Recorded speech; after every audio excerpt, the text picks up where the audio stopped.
Neste momento, já está à mesa o arquiteto e urbanista Edson Catoni, ele que é o coordenador técnico da reelaboração do Plano Diretor Participativo de São José, município da nossa região Grande Florianópolis.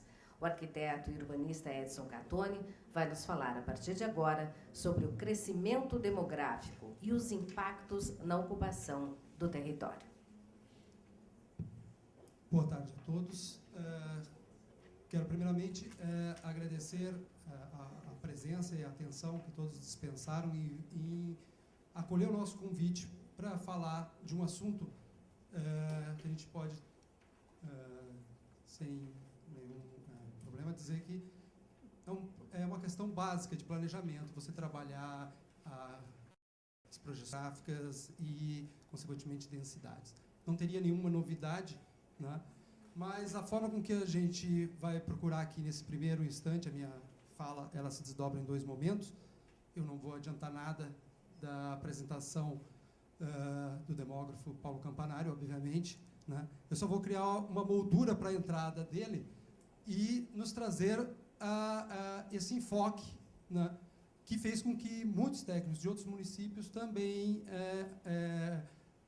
aceitassem esse convite, né? Porque talvez imaginem e vivam já perspectivas e desafios semelhantes nos seus municípios, né? Agradecer ao secretário Michel Schlemper por ter acolhido essa sugestão da equipe técnica da Associação da Grande Florianópolis, né? É um evento técnico que traz em primeira mão o assunto para ser discutido com os técnicos da prefeitura e com outros atores técnicos, né, que possam nos ajudar a verificar, validar e extrair conclusões que, no momento seguinte, que já está anunciado, semana que vem a gente retoma, né, a participação nas comunidades, né, fechada essa etapa, a primeira e segunda etapa de rodadas comunitárias, nós passamos a levar para a comunidade a leitura técnica.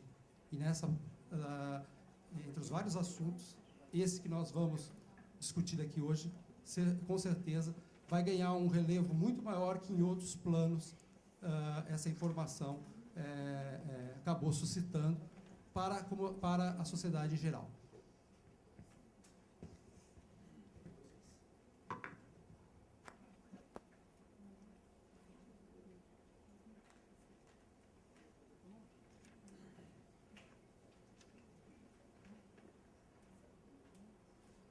Então, nosso entendimento é de que no que cabe ao planejamento urbano e o plano diretor específico, ele deve assumir a condição de orientação e articulação de várias iniciativas de desenvolvimento no território municipal. Isso não é pacífico, nem todo mundo entende dessa forma no Brasil, né? E, para tanto, que tipo de plano diretor nós devemos fazer? E nesse momento especial, que é o que o nosso palestrante vai nos apresentar, né? Além das diretrizes contidas no artigo 2º do Estatuto da Cidade, né, que outros tipos de balizadores devemos considerar nesta reelaboração do Plano Diretor de São José, né? Reconhecer a importância de prover uma infraestrutura adequada para o processo de desenvolvimento e a elevação da qualidade de vida de uma cidade é consenso. Porém, ainda é necessário a gente construir o consenso sobre onde, quando e como distribuir no território as infraestruturas que darão suporte a esse desenvolvimento e essa qualidade de vida. O que nós temos no Brasil, em termos gerais, é um modelo de ocupação de cidades costumeiramente chamado de 4D. Cidades dispersas, desconexas, descontínuas e desiguais. E esse modelo vem se perpetuando, se reproduzindo, independentemente de haver ou não planejamento. Sob-se a tal modelo, um ritmo de crescimento variável que amplia ainda mais as distorções de crescimento urbano quando não são usados como própria desculpa para não ter planejamento. Não dá tempo de planejar porque o ritmo de crescimento é tal e aí as coisas vão ficando pelo caminho, né? E não se sabe mais em que rumo se está. A gente tem um plano diretor, tem regras, toda cidade investimentos públicos e privados se orientam por essas regras, se licenciam por essas regras, mas a pergunta que a gente faz é, se todo mundo cumprir essas regras, para onde isso nos leva?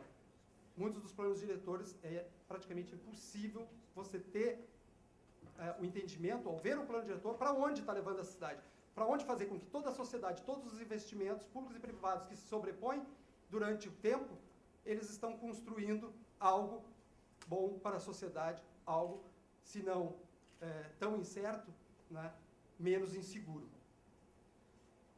Considerando as projeções de crescimento da população do Brasil, que o IBGE tem publicado desde 2004, 2006, 2008, várias revisões, a última revisão em 2013, pode colocar só um gráfico para mim, por favor? Esse é o de 2004, né?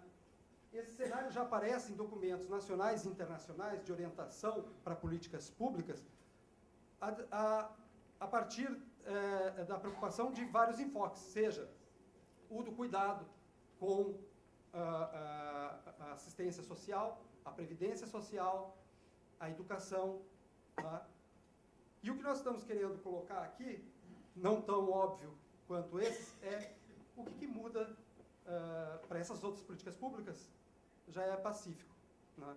Mas e para o planejamento urbano? E para organizar e orientar o desenvolvimento e o crescimento de uma cidade?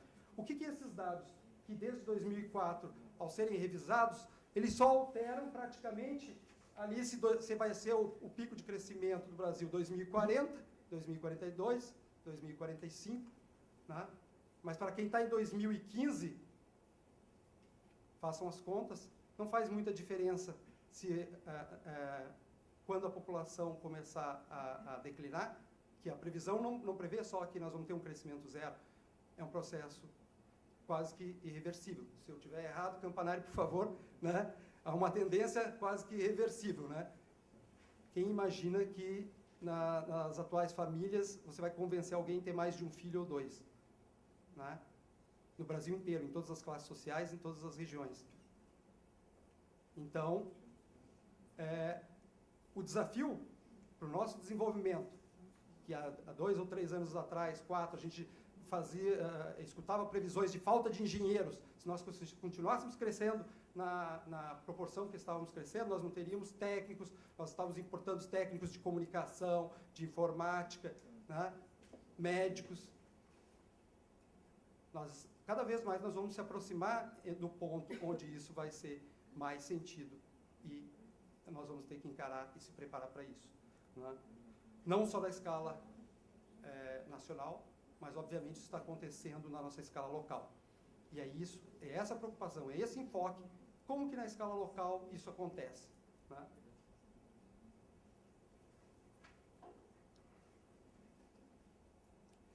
A manutenção dessa tendência associada a variações do ritmo em cada escala, da nacional à local, geram impactos em tempos diferentes. Quando a gente se aproxima de estudos demográficos dessa natureza, cada estado pode estar com uma curva mais ou menos defasada, e cada região e cada município. Mas a tendência não tem se afastado muito, né, do total, da visão total das projeções nacionais. Né? Tais impactos podem ser percebidos em várias das demandas relacionadas com terra urbana, moradia, saneamento ambiental, infraestrutura, transporte, mobilidade, serviços públicos, por exemplo, notadamente a saúde, a educação e assistência social, o transporte, a mobilidade e o lazer. Né? A avaliação dessas demandas geram desafios ou oportunidades para o planejamento das cidades. Nós estamos no momento de fazer a leitura técnica do plano diretor de São José.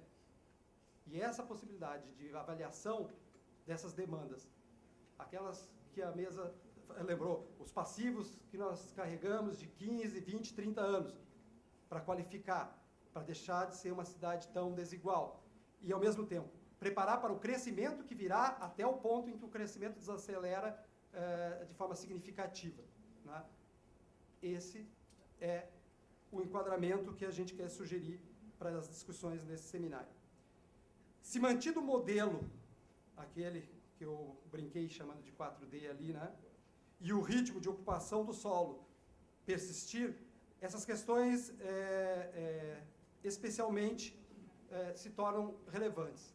3 questões a gente vai enumerar aqui, e a gente espera ouvir da apreciação de vocês outras questões e talvez nos ajudar a ajustar a pertinência e o relevo que a gente vai dar para essas questões.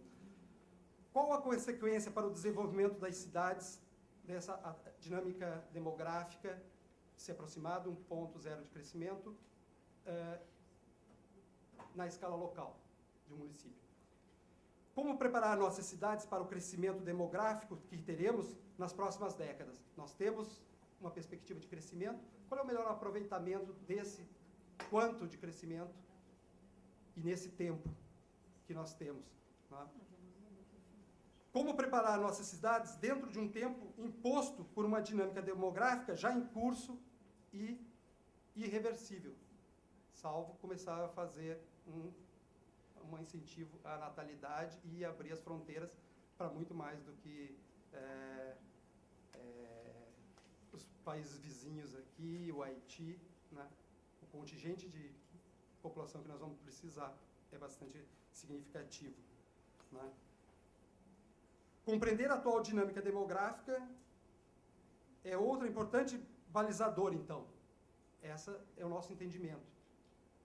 E permitirá também compreender os cenários atual e futuro para o desenvolvimento de São José, até mesmo da região metropolitana. Porque o cenário das outras cidades não é diferente, né? Muda o ritmo, pode mudar algumas datas, mas as tendências se configuram de forma assemelhada. Sendo assim, o demógrafo Paulo Campanário apresentará seu estudo sobre a projeção demográfica de São José para nós. Eu encerro aqui e volto na sequência quando ele nos apresenta os dados e as suas observações. Obrigado, Paulo.